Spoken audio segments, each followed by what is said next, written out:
안녕하세요. 김서민입니다. 오늘은 웨스트민스터 소율이 문답 11번째 시간 행위 언약에 대해서 나눠보도록 하겠습니다. 오늘 나눌 문항은 12문항입니다. 묻고 답하고 그리고 오늘 본문인 창세기 2장 16절과 17절을 읽고 오늘의 이야기를 나눠보도록 하겠습니다. 먼저 12문입니다. 제가 읽겠습니다. 하나님이 사람을 창조하고 사람에게 특별히 섭리하신 것은 무엇입니까? 답. 12.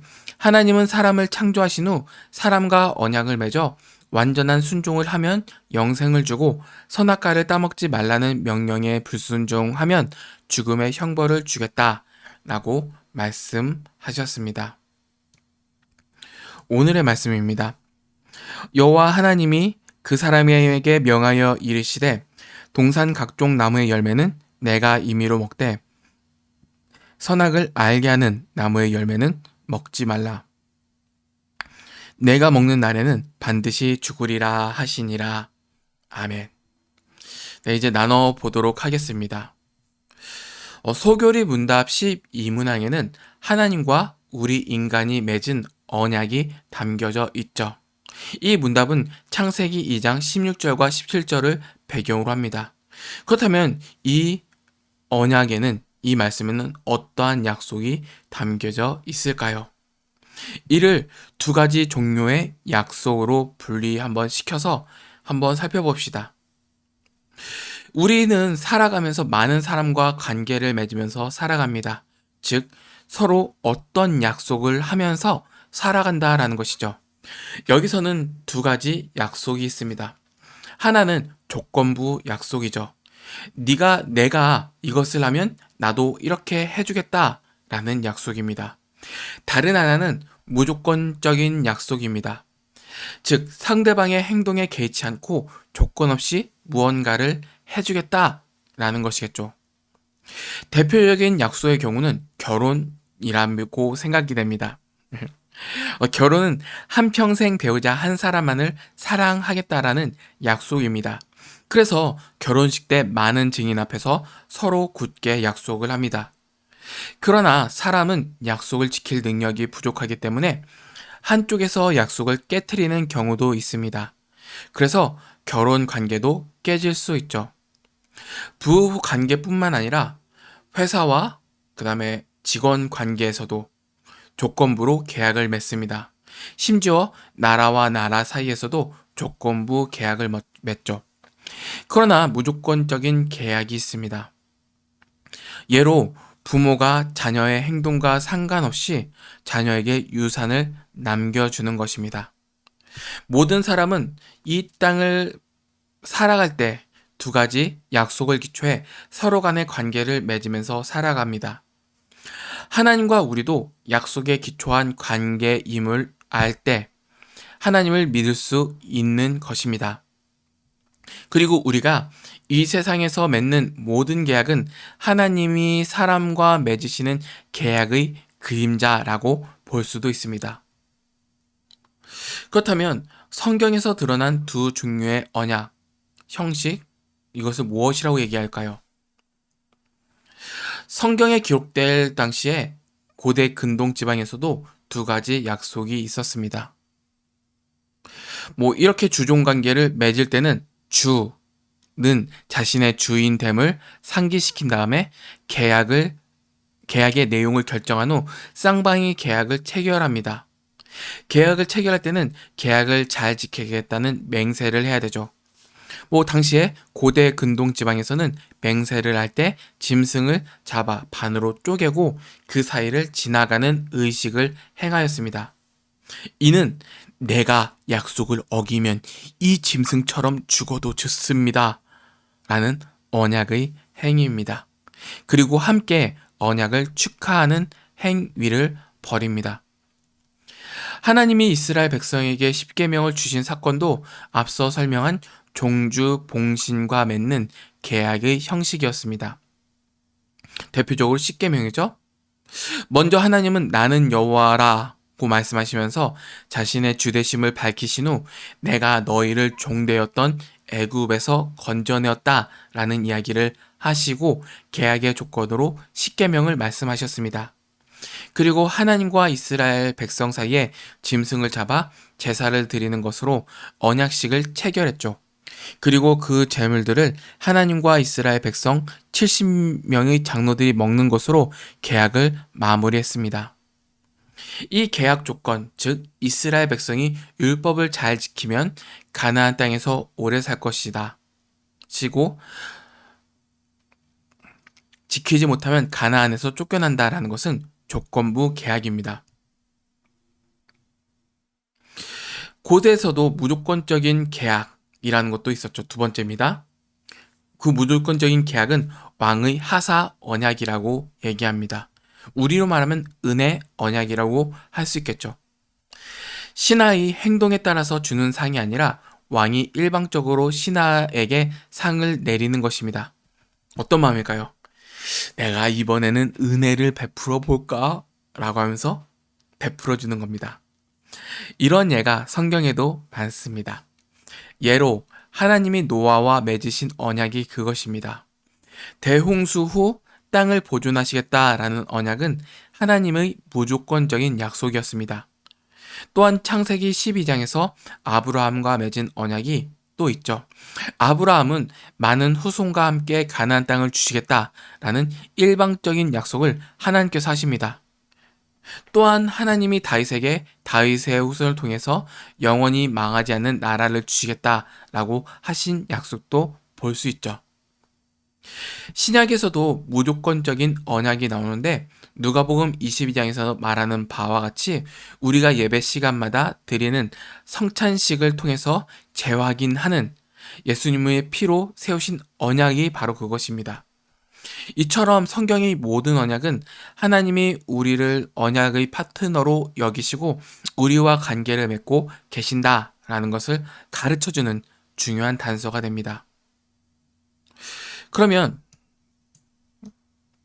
행위 언약과 은혜 언약에 대해서 한번 더 깊게 나눠보도록 하겠습니다. 우리는 수많은 언약 중 창조 시 하나님과 아담 사이에 맺은 언약을 살펴볼 필요가 있습니다. 오늘 읽을 창세기 2장 16절과 17절에서는 하나님이 아담과 언약을 맺었다라는 말은 없습니다. 그러나 본문 말씀을 통해서 아담은 하나님과 언약 관계에 놓여 있다라는 것을 알 수 있죠. 그 근거로 호세아 6장 7절에 그들은 아담처럼 언약을 어기고 거기에서 나를 반역하였느니라 라는 것을 예로 들 수 있습니다. 즉 하나님이 아담과 언약을 맺으셨다라는 것이겠죠. 그렇다면 이런 의문이 생기죠. 왜 선악과를 에덴 동산에 두셔서 아담으로 하여금 언약을 깨트리게 하셨을까라고 말입니다. 선악과는 하나님과 아담이 어떤 관계인가를 알려주기 위한 것입니다. 즉 하나님이 어떤 분이시고 인간은 어떤 존재인지를 가르쳐주기 위해서 놓으셨죠. 그 첫 번째로는 선악과를 통해서 알 수 있는 가장 중요한 사실이 있습니다. 바로 하나님은 창조주이시고 인간은 피조물이라는 것입니다. 하나님은 선악을 알게 하는 나무를 에덴 동산에 두셔서 인간으로 하여금 하나님은 절대 주권을 가지신 왕이시다라는 것을 깨닫게 하신 것입니다.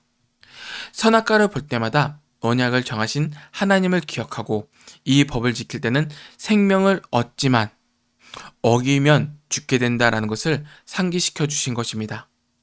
두 번째로는 선악과를 통해서 인간이 선악을 판단하는 기준이 무엇인가라는 것을 알 수 있습니다. 즉 하나님의 말씀에 순종하는 것이 선이고 하나님의 말씀에 불순종하는 것을 죄라는 사실을 알려줍니다. 세 번째로는 선악과를 통해서 하나님 말씀에 불순종한 결과는 죽음이라는 것을 알 수 있습니다. 또한 온전히 순종했을 때 영생을 선물로 주신다라는 것도 깨닫게 해줍니다. 그리고 네 번째, 여기서 안 썼네요. 네 번째, 선악과를 통해 하나님이 우리를 얼마나 놀랍고 존귀한 존재로 지으셨는지를 알 수 있습니다. 곧 하나님은 사람에게 말씀에 순종할 수도 있고 불순종할 수도 있는 자유를 주신 것입니다. 우리는 이와 같은 사실을 하나님의 자연 세계에서 발견할 수 있습니다. 하나님이 만드신 피조물에는 각기 자유의 폭이 있습니다. 흙이나 돌멩이와 같은 물질들은 자유의 폭이 아주 좁아서 물리적 법칙이나 화학 법칙의 틀 안에서만 움직일 수 있습니다. 또한 새는 이러한 물질들보다 좀 더 자유가 있습니다. 중력의 법칙을 일시적으로 박차고 날 수 있습니다. 나아가 동물들에게는 더 큰 자유가 있죠. 식물은 한 곳에 머물 수밖에 없지만 동물들은 이동할 수 있는 자유가 있습니다. 하지만 이들도 하나님께서 태초에 지으신 법칙대로만 살아가도록 자유가 제한되어 있습니다. 그러나 이런 동식물들과 다르게 하나님은 사람에게 지극히 큰 인격을 주셨고 그 인격을 우리 왕이신 하나님의 말씀을 불순종할 수도 있는 엄청난 자유를 주셨습니다. 곧 선악을 알게 하는 나무의 열매는 먹지 말라는 말씀이 사람에게 하나님의 말씀에 제한받는 자유를 가진 존재임을 가르쳐 주는 것입니다. 그러므로 사람이 자유의 의지대로 선택한 행위의 결과에 따라서 영생과 죽음이라는 상벌로 나뉘는 이 언약의 이름을 우리는 행위 언약이라고 부릅니다. 죄짓기 이전에 아담은 의롭고 거룩한 상태였으나 그 거룩과 의가 완전하진 않았습니다. 하나님은 아담으로 하여금 오직 순종을 통해서 아담의 의와 거룩함이 영생에 이르는 완전한 단계에 이를 수 있도록 한 것입니다. 그러나 우리는 결과적으로 순종치 않았죠. 이제 그리스도인만 누리는 은혜 언약에 대해서 나눠보도록 하겠습니다. 그러나 아담은 불순종을 선택했고 그 결과 죽음이라는 형벌을 받게 되었습니다. 이때 사랑이 많으신 하나님은 아담을 영원한 형벌에 처하지 않으시고 범죄하고 타락한 아담에게 다시 한번 언약을 맺으십니다. 이 언약은 조건에 기초한 것이 아닌 무조건적인 언약입니다. 원래 사람에게도 스스로 노력과 순종으로 영생을 얻을 수 있는 기회가 있었습니다. 그러나 우리의 아버지 되는 조상 아담이 불순종을 선택함으로써 그 기회를 영원히 놓쳤죠. 아담의 범죄 결과로 우리는 죄인의 자식으로 태어날 수밖에 없는 비참한 가운데 서게 된 것입니다. 만일 하나님이 아담과 맺은 첫 언약과 동일한 행위 언약으로 아담에게 다시 한번 기회를 주셨다면 우리는 영영 구원받을 수 없었을 것입니다. 그러나 하나님은 은혜의 언약으로 우리를 구원해 주시기로 결정하셨습니다. 그래서 먼 훗날 예수님이 제2의 아담으로 오셔서 아담이 실패했던 이 행위 언약을 다 지키게 하셨습니다. 그리고 우리는 예수님이 완전히 지키신 그 행위 언약을 기초로 값없이 구원의 은혜를 받게 된 것입니다. 이제 모든 인류는 원래 아담에 속해 태어나든지 예수님을 믿어 예수님에 속해 태어나든지 둘 중에 하나로 나뉩니다. 예수님을 믿지 않고 그대로 아담 안에 있는 사람이라면 그는 지금도 행위 언약 관계 속에 있기 때문에 그들은 행위 언약에 따라서 영벌을 받게 될 것입니다. 그러나 예수님을 믿어 예수님 안에 속해 있는 사람에게는 은혜 언약이 적용되어 영생을 얻게 됩니다. 이것이 우리에게 얼마나 큰 복음입니까? 많은 사람들이 교리 얘기하는데 무시한다고 하는데 이것도 몰라요. 얼마나 귀한 건데요. 죄인이 우리를 위해 모든 것을 하시고 예수 그리스도를 통해서 언약을 신실하게 이루셨습니다. 우리에게 이 주신 귀한 언약의 은혜를 생각하면서 살아가야죠. 저를 돌아봤을 때는 아담 안에서 살아가는 그 욕구와 그 삶을 타협하면서 살긴 하거든요. 부족합니다. 나쁜 마음 품을 때도 있고, 어떨 때는 교만한 마음 품을 때도 있고, 온갖 더러운 것들이 내 안에 가득하다는 것을 부인하지 못해요. 그리고 나를 돌아봤을 때 나는 진짜로 구원받는데 불가능한 사람이구나 라는 것을 매일마다 처절하게 깨닫습니다. 근데 이 구원받는데 불가능한 인간이 누구 앞에 서 있어요? 완전한 의신 예수 그리스도 앞에 서 있는 거예요.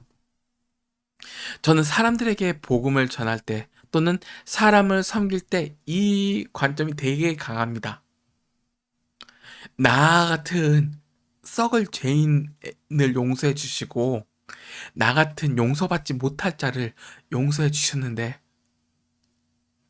나보다 더 선한 저 사람들에 대해서 뭐 어차피 하나님 앞에서는 다 죽을 죄인인데 내가 하나님 앞에 예수 그리스도 앞에 그의 십자가 앞에 철저하게 설 때 내 죄가 적나라하게 드러나잖아요. 어떤 사람과 비교할 것도 없이요. 절대적으로 내가 얼마나 큰 죄인인지 드러나잖아요. 근데 이 미련한 죄인을 위해서 예수 그리스도는 십자가에 달려 죽으셨습니다. 그리고 동시에 그 십자가는 나뿐만 아니라 앞에 있는 한 사람을 향해서 존재하고 있습니다. 나를 용서했던 그 십자가가, 나를 사랑한 그 십자가가 내 앞에 있는 내가 섬겨야 할 일을 향해서 매달려 울고 있습니다.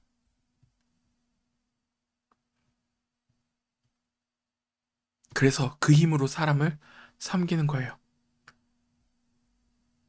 그 힘으로 이웃을 사랑할 수 있는 것입니다.